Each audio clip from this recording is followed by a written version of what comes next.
स्वागत है आपका मेरे चैनल में शालू तंवर के हॉरर चैनल पर। आज हम बात करने वाले कल वाले टॉपिक को ही आगे बढ़ाएंगे। कल हमने बात की थी तंत्र की। तंत्र में भी तीन तरह के तंत्र, यंत्र, तंत्र और मंत्र, तीन तरीक़ों से किया जाता था। मैंने फुल्ली इसको एक्सप्लेन किया है किस तरह से यंत्र यानी बना के, तंत्र यानी प्रक्रिया के द्वारा और मंत्र यानी कि उच्चारण कर। ठीक है, इतना आप लोग समझ गए होंगे अच्छे से। क्योंकि और अगर नहीं समझे तो पहले आप जाकर मेरी प्रीवियस वीडियो देख लीजिए और उसके बाद ही इस पे आइएगा, क्योंकि ये उसका दूसरा पार्ट है। इसमें हम उसके आगे के स्टेप्स के बारे में बात करने वाले कि किस तरह से ये काम करता है। तो उसके भी 6 अलग तरीके होते हैं। ये खुद 3 तरीके के, इसके 6 अलग तरीके होते हैं काम करने के। आज हम उन्हीं पे चर्चा करने वाले हैं डीपली। लेकिन उससे पहले मैं अपना इंट्रो तो पूरा कर देती हूँ, है ना। तो स्वागत है आप सभी का शालू तंवर के हॉरर चैनल पर। यहाँ पर हम बात करने वाले हर तरह की भूतिया गतिविधियों के बारे में, जस्ट लाइक भूत, प्रेत, पिशाच, यक्ष, गंधर्व, राक्षस, ब्रह्म राक्षस, बेताल, कुष्मांड, भैरव, अनिष्ट कारक देवता, किसी भी तरह की एंटिटी है अगर वो, तो हम उसकी अपने चैनल पे बात करेंगे। तो आप लोग मेरे साथ बने रहिए इस भूतिया सफ़र में चलने के लिए। क्या आप तैयार हैं? देखिए, मेरे चैनल पर वही आइएगा जो बहादुर है, जो खतरों से खेलना पसंद करते हैं। समझ रहे हैं आप? क्योंकि यहाँ पे सब कुछ रियलिटी होगी। इसका मतलब ये नहीं है कि मैं आपको प्रोवोक करूँ कि आप करो मेरा चैनल देखकर, नहीं, पर आपको नॉलेज होनी चाहिए ताकि कोई और आपके साथ गलत ना कर दे। इसीलिए मैं ये वीडियो बनाती हूँ और इसीलिए मैं आपको सच्ची जानकारी देती हूँ। हो सकता है ये जानकारी मुझे नहीं देनी चाहिए, कहीं ना कहीं गलत है, पर मैं आपको दे रही हूँ। मैं आपको सच्चाई से आगाह करना चाहती हूँ कि कल को कोई आपका काट ना दे। समझ रहे हैं आप? आजकल दुनिया बहुत ख़राब हो चुकी है गाइस। तो एक फैमिली की चिंता करनी पड़ेगी ना, इसलिए मैं आपकी चिंता करती हूँ। इसलिए मैं आपको नॉलेज देती रहती हूँ आए दिन। जैसे ही मेरे पास कोई नॉलेज आती है मैं आप तक पहुँचा देती हूँ, ट्रांसफ़र कर देती हूँ। तो आपका बस इतना सा काम है, please subscribe my channel, hit the bell icon if you like my video. तो बात करने वाले ये किस तरह से काम करते हैं तंत्र। इसके 3 टाइप्स थे, अब हम 6 और तरीक़ों पे बात करने वाले। तो सबसे पहले आता है शांतिकरण। शांतिकरण के अंदर, जैसे आप लोगों ने सुना होगा, बहुत सारे लोग ऐसे बोलते हैं कि मैंने ये सिद्धि प्राप्त कर ली, मैंने वो सिद्धि प्राप्त कर ली। तो किसी भी तरह की सिद्धि जब कोई प्राप्त करता है तो वो अपने खुद के लिए होता है। जो हम अपने खुद के लिए कुछ करते हैं तो उसी की पुष्टिकरण को ही यह कहा जाता है शांतिकरण। और इसीलिए किसी भी तरह की कोई इंसान सिद्धि करता है तो वो उसके खुद के अंदर जुट जाता है, तो वो शांतिकरण का पार्ट है, शांतिकरण में आएगा। ये तंत्र के एक शांतिकरण पार्ट में आता है। इस तरह से आप समझ गए होंगे। अब इसका दूसरा पार्ट, तो गाइस हमने इसका पहला पार्ट पढ़ लिया है, अब हम इसके दूसरे पार्ट में हैं। तो हम बात कर लेते हैं विद्वेषण की। तो विद्वेषण में हमें क्या करना होता है, जैसे हमारा कोई शत्रु है, या मैं कहूँ हमारा कोई घोर शत्रु है और हम उसे अपने रास्ते से हटाना चाहते हैं, तो उस स्थान पे इस विधि का प्रयोग किया जाता है। और ये आज के ज़माने से नहीं, ये बहुत पुराने राजा महाराजाओं के समय से ये विधि चली आ रही, विद्वेषण की। क्योंकि आपने ये तो सुना ही होगा या बहुत सारी कहानियों में देखा होगा कि बहुत बहुत ऐसा भी होता है लड़ाई के समय, जैसे कोई 2 सेनाएं लड़ने आई हैं। अब उस समय पे किसी राजा ने इस विधि का प्रयोग किया, विधिभीषण का। तो उस विधि का प्रयोग करने से ये हुआ कि वो जो दूसरे राजा की सेना लड़ने के लिए आई थी, वो और अपने किसी और शत्रु से लड़कर आपस में ही मतलब ख़त्म हो जाते हैं और ये राजा किसी ना किसी तरह से सेव हो जाता है, जिसे हम कहते हैं ओ माय गॉड, ये तो गुड लक हो गया, जस्ट लाइक दैट। तो यहाँ पर ये विधिभीषण विधि का यूज़ होता है। ये अपने ज़्यादातर ये सिर्फ शत्रुओं के लिए ही किया जाता है और किसी चीज़ में ये प्रक्रिया यूज़ नहीं होती। देखिए, इसीलिए इसकी 6 प्रक्रियाएँ हैं, हर प्रक्रिया अलग चीज़ के लिए यूज़ होती है। इस बात पे आप गौर करिएगा। पहली वाली किसी और पे थी, अब ये किसी और पे। अब हम आगे की बात करते थे तीसरे वाले की, उच्चाटन।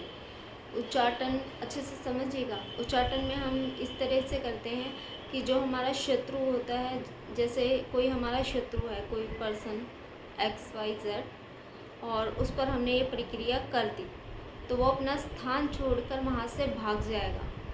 और ये क्रिया को भी पुराने ज़माने में राजा महाराजा लोग यूज़ किया करते थे जब वो युद्ध पे जाते थे, क्योंकि उस समय में तो बहुत खतरनाक तांत्रिक हुआ करते होंगे, क्योंकि अभी तो मॉडर्नाइजेशन आ गया है, आज भी है, पर देखो मैंने अपनी ज़िंदगी में अभी तक ऐसे किसी तांत्रिक से नहीं मिली जिसको देखकर मेरी अंदर से रूह गए इसमें कुछ बात है, ऐसा मतलब मैंने नहीं देखा। हाँ, पैसे खाने वाले बहुत देखे और इस तरह के फेक टाइप, है ना। तो अभी हम इस पे बात नहीं करते, अभी हम उच्चाटन पे आते हैं। तो उच्चाटन यही प्रक्रिया है जब राजा, आपने सुना होगा बहुत सारी कहानियों में, किस्सों में कि एक राजा दो राज्य लड़ने के लिए आपस में आए, जिसमें से एक सेना लड़े बगैर ही मैदान छोड़कर भाग गई। तो उस समय जो मैदान छोड़कर भाग गई उस राज्य पर यही क्रिया को किया गया होगा, उच्चाटन क्रिया।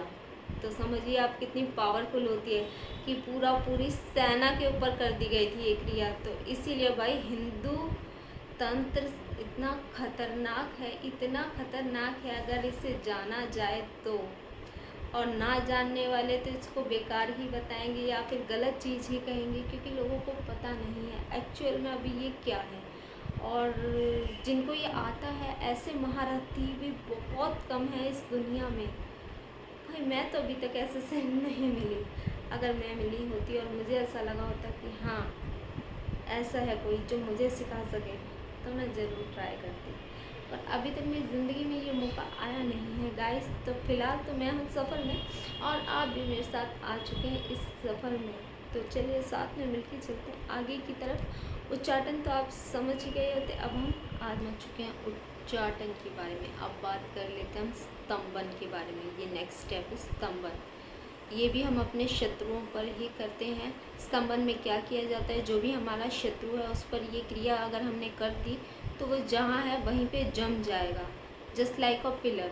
तो ये इतनी खतरनाक क्रिया है और ये हिंदुज़म की एक बहुत पुरानी और बहुत पारंपरिक क्रिया है, इसीलिए आम लोगों को इससे दूर रखा जाता है, क्योंकि ये इतनी खतरनाक है। अगर उन्हें आ गया करना तो हर तीसरा इंसान शत्रु ही है। आप किस किस पे स्तंभन करेंगे, पूरी दुनिया पे स्तंभन कर देगा ऐसे तो कोई, है ना। समझ रहे, इतनी खतरनाक क्रिया है, इसीलिए आम लोगों इसके बारे में ना ही जाने तो ही अच्छा है। और मेरे को पता है मेरी वीडियो तो उन आम लोगों तक पहुंचेगी भी नहीं, पर हाँ जो मेरी वीडियो देखेंगे और मेरे से रिलेट करेंगे तो वो समझ सकते हैं स्तंभन कितनी खतरनाक क्रिया है। और इसका जिक्र तो हमारे रामायण में भी किया गया है, जैसे कि रावण ने हमारे बजरंगबली जी पर कई बार स्तंभन किया था उस युद्ध के दौरान। इसके अलावा रामायण में भी इसका जिक्र मिलता है, वाल्मीकि की रामायण में भी और तुलसीदास जी की रामायण में भी हमें इसका कथन देखने को मिलता है। तो आप इसको कहीं से भी झुठला नहीं सकते कि ये नहीं है, ये है 100% है, बस लोगों को आता नहीं है। अभी लोग इसे हिंदी उसका सही वर्ड मुझे नहीं आ रहा, क्या कहते हैं उससे, अभी अनजान है, समझ रहे हैं ना। तो इसीलिए इतनी खतरनाक क्रिया है। और ये जो रावण वाली कहानी अगर हम बात करें रावण की और इंद्रजीत की बात ना करें तो हो ही नहीं सकता, क्योंकि वो तो जादूगरों का जादूगर था, समझ रहे हैं ना आप। ये इंद्रजीत से इंद्रजाल आई है और इंद्रजाल उसी ने बनाई थी, तो वो इंद्रजाल का एकदम महारथी था, ये आप सभी को पता होगा। तो खैर अब हो सकता है अभी उससे बड़ा आया होगा या नहीं, मुझे इतना नहीं पता। मुझे तो वैसे मैंने अपनी ज़िंदगी में तो अभी तक देखे भी नहीं है कि एक्चुअली में होते कैसे हैं। ये जो पाखंडी लोग तो बहुत देखे, जो रियल वाले होते हैं ना, जो मतलब जिनके देखने से तेज उभरता है, उनकी जो ऑरा पावर ही इतनी खतरनाक होती है ऐसा। तो इंद्रजीत तो इंद्रजीत है, तो समझ रहे हैं ना। जब उसने ये सब चीज़ों का किया हुआ है भाई, तो समझिए आप, ये बहुत ख़तरनाक होती है, इसलिए सबसे दूर रहना। मैं आपको ये जानकारी दे रही हूँ ताकि आपको पता होना चाहिए। यह है 2025, हमको सब कुछ पता होना चाहिए, बट डजेंट मैटर बोली, डजेंट मीन कि हम इसका यूज़ करेंगे, नहीं करना यूज़ गाइस। सिर्फ ये नॉलेज के लिए है। और अगर आप में से किसी पे हो गया है या आपके आसपास या आपकी किसी जानने वाले पे, तो आप उसका इलाज भी करवा सकते हैं। इसीलिए भी ये वीडियो है। आप जाइए, जाकर बताइएगा कि इस तरह से ये हुआ है, क्योंकि जो मेरी वीडियो देखेगा वो अब सिम्टम्स से समझ जाएगा कि जितने स्टेप मैंने बताए एटलीस्ट उतने तो समझ ही सकते हैं ना। हम बात कर चुके संबंध तक हम आ गए हैं, अब हम आने वाले हैं वशीकरण पे। और वशीकरण इन सब का बाप होता है, तो अब हम उसी के बारे में बात कर लेते हैं वशीकरण की। It's work like you speak through the target, समझ रहे ना आप। तो ये भी एक खतरनाक क्रिया होती है, क्योंकि इसमें आप डायरेक्टली वार नहीं करते, आप किसी को वश में करके उसके थ्रू अपने कार्यों को पूर्ण कराते हैं। और उसका जीवन आपके बोलने पर, आपके सोच पर निर्भर करता है। तो इतनी खतरनाक क्रिया होती है, और इस पर बेस्ड ही है अभी जो रिसेंटली मूवी आई है, कौन सी, वश शायद, वो आपको देखिए। वो इतनी बेहतरीन मूवी है गाइस। मैं आपको बताऊंगी, अगर आपने वो मूवी देख ली ना, वशीकरण के बारे में पूरी तरह से डीपली नॉलेज ले लेंगे। उसमें काफ़ी हद तक बताया गया है, जबकि ऐसा बताते ही नहीं है। टीवी सिनेमा में नहीं दिखाते इतनी रियलिटी जितनी उस मूवी में दिखा दी गई है। वो अब तक की सबसे अच्छी मूवी। इवन मुझे ये जो नई मूवी कौन सी आई है, अभी आई थी हॉरर, 5 सितंबर को रिलीज़ हुई थी लास्ट, वो एकदम थर्ड क्लास मूवी है गाइस, मत जाना देखने, बिल्कुल बेकार है, हॉरर के नाम पे थू है। इससे अच्छी तो वश मूवी देखना भाई। इतनी खतरनाक तरीके से वशीकरण दिखाया कि कितने सारे पूरे समूह पे इकट्ठा वशीकरण कर दिया। तो उसमें यही बताया गया है कि हमें किसी का भी दिया हुआ नहीं खाना चाहिए गाइस। आजकल मीठा तो क्या, नॉर्मल खाने पे भी लोग कर देते हैं, इतने हरामी हो गए हैं लोग। तो अपनी सेफ्टी अपने हाथ में है गाइस। अपने घर वालों को, सबको, आसपास फ्रेंड्स, जिसका भी आप भला चाहते हैं उनको समझाइए कि किसी का दिया हुआ नहीं खाना चाहिए। कोई आपको बोले कि अपने हाथ से ये दे दे, तो ना दें। फालतू अनजान लोगों से दूर रहें, जान पहचान वालों से भी बच के रहें। आजकल तो जान पहचान वाले लोग भी बहुत हरामी हो चले हैं। अंत में आता है मारण। मारण करने के लिए सीधी सी बात है, किसी की हत्या करनी हो, हमें किसी को जड़ से ख़त्म करना हो, तो उस समय हम मारण क्रिया का प्रयोग करते हैं। और ये सभी आते हैं डामर तंत्र में। अब आप ये मत सोचिएगा कि आपको मारण करने की मैं क्रिया यहाँ पे बताने लगूँगी, भाई मुझे जेल करवाएंगे आप, नहीं, ऐसा कुछ भी नहीं है। मैं सिर्फ आपको स्टेप बाय स्टेप, मतलब वो मोटी वाली हेडलाइन होती है ना जो बुक में होती है, वो मैं आपको बता देती हूँ। अब नीचे का पैराग्राफ है, तो आप अपनी समझिए, कुछ तो आपको भी करना पड़ेगा ना। सब में ही पका पकाया चाहिए क्या, सब ऐसा थोड़ी होता है। इतना काफ़ी है। मारण क्रिया बहुत खतरनाक होती है। वैसे भी आप जानकर क्या करेंगे मुझे खुद ही नहीं पता। मुझे पता होती वैसे मैं तब भी आपको नहीं बताती, लेकिन मुझे नहीं पता, इन रियलिटी यही है। वरना मेरे आधे दुश्मनों को तो मैं मार चुकी होती। समझ रहे ना, मजाक करिए गाइस। ये सब डामर तंत्र में आते हैं, और डामर का मतलब होता है Udishwar, Udishwar Mahadev, which is relate to all the भूत्स, जो भूतों के द्वारा या भूतों से काम करवाता है, उनका राजा होता है। तो इस तरह से तंत्र की प्रक्रिया चलती है, और ये सब अलग अलग एलिमेंट्स के जरिए काम करते हैं। जैसे एलिमेंट्स लाइक अग्नि, जल, वायु, जितने भी आकाश, तो ये सब एलिमेंट्स हैं हमारे प्रकृति के। इन्हीं के अंदर ये सब चीज़ें आती हैं, क्योंकि आपने वो तो सुना ही होगा ना कि सब कुछ हमारे आसपास ही है, बस हमारी नज़रों से दूर है, क्योंकि हमारी नज़रों पे एक चश्मा चढ़ा हुआ है, और वो भगवान ने हमारी सेफ्टी के लिए ही चढ़ा रखा है। भगवान को जब ऐसा लगता है ना कि ये बंदा है, मतलब ये इस शक्ति को इस्तेमाल कर सकता है, ये इससे नहीं डरेगा, इसका सही यूज़ करेगा, तो भगवान ऐसे लोगों को ये शक्ति प्रदान भी कर देते हैं। क्योंकि हमारी ही पृथ्वी पे ऐसे बहुत से लोग हैं जो बहुत सारी ऐसी चीज़ें देख सकते जो आम लोग नहीं देख सकते, समझ रहे हैं। तो ऐसा कुछ नहीं है, ये सब फेक नहीं होता। पर जो लोग फेक समझते हैं वो प्लीज़ मेरी वीडियो में देखे ही ना, है ना, उनके लिए ये वीडियो है ही नहीं। ये वीडियो उन लोगों के लिए है जो इन सब चीज़ों को मानते हैं, जिस लाइक आई एम।